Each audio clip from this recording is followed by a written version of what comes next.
जब उनके अरेस्ट करने चेष्टा হয়েছিল তো ও পালিয়ে গেছে और পুলিশের উপরে ফায়ারিং করেছে তো পুলিশ রিটেলিয়েশনে ফায়ারিং করেছে। দুষ্কৃতকারীর যে স্ত্রী আছে আর তার মেয়ে পুলিশের উপর চাকু চালিয়েছে। বাংলাদেশ থেকে নাকি দুষ্কৃতী নিয়ে এসে তৃণমূল আশ্রয় দিচ্ছে। বিজেপির নেতাদের বলে রাখি যে বাংলাদেশ থেকে দুষ্কৃতীরা তাহলে কাঁটাতার পেরিয়ে বিএসএফের ঘোড়াটা পেরিয়ে কীভাবে আসলো।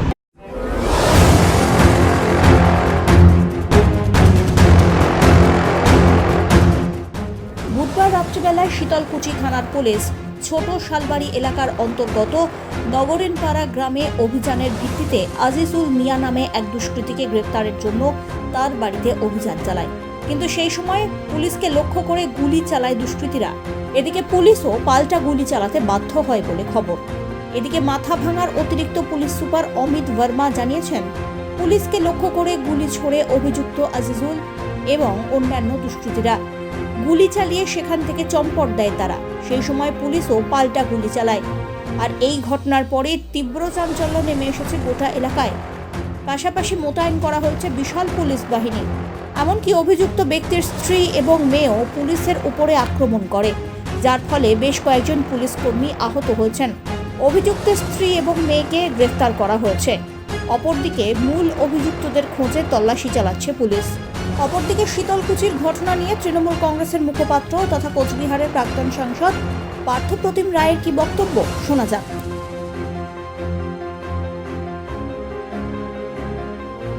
শীতলকুচিতে দুষ্কৃতীদের ধরতেই পুলিশ গিয়েছে। পুলিশের মূল লক্ষ্য হলো দুষ্কৃতীদের দমন করা, সেই কাজই তারা করতে গিয়েছে। তারপর সেখানে কোন প্রেক্ষিতে দুষ্কৃতীরা বা পুলিশ গুলি চালিয়েছে না কি বিষয়, সে বিষয় সম্পর্কে আমরা অবগত নেই।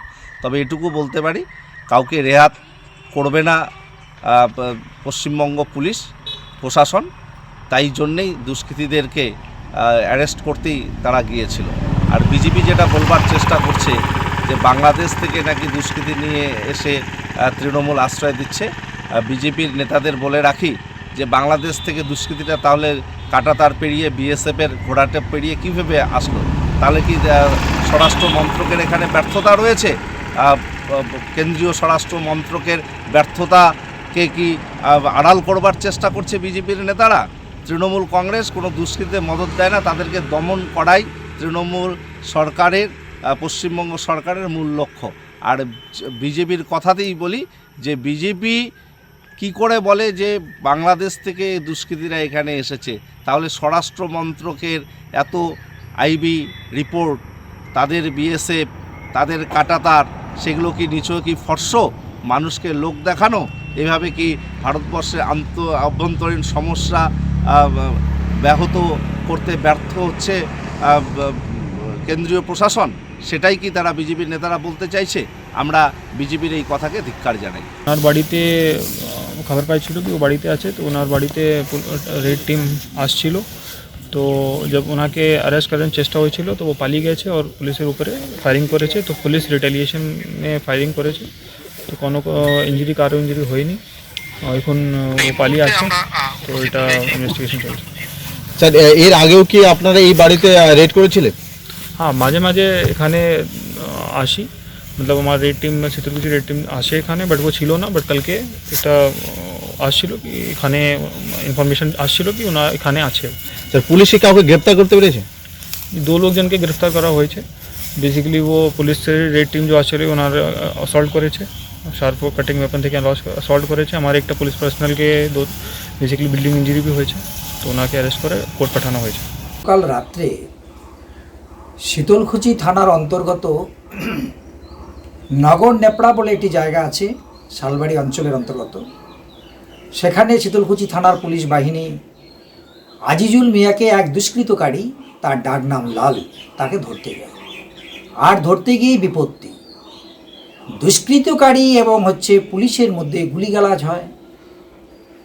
দুষ্কৃতকারী গুলি করে পুলিশকে লক্ষ্য করে, পুলিশ তারপরে গুলি চালায়। এর ফলেতে প্রায় 6 রাউন্ড গুলি হয়েছে। আমরা সেখানে দেখতে পেয়েছি দুষ্কৃতকারীর যে স্ত্রী আছে আর তার মেয়ে পুলিশের উপর চাকু চালিয়েছে। আর তার ফলেতে পুলিশ কর্মীরা, শীতলকুচি থানার পুলিশ আহত হয়েছে। আজকে এই ঘটনা পশ্চিমবাংলার বুকে এক দুর্ভাগ্যজনক ঘটনা। নক্কারজনক ঘটনা। আজকে রাজ্য সরকারের যারা পুলিশ, তাদের নিরাপত্তা কোথায়? তাদের যদি নিরাপত্তা না থাকে, তাহলে পশ্চিমবাংলার সাধারণ মানুষের নিরাপত্তা কোথায়?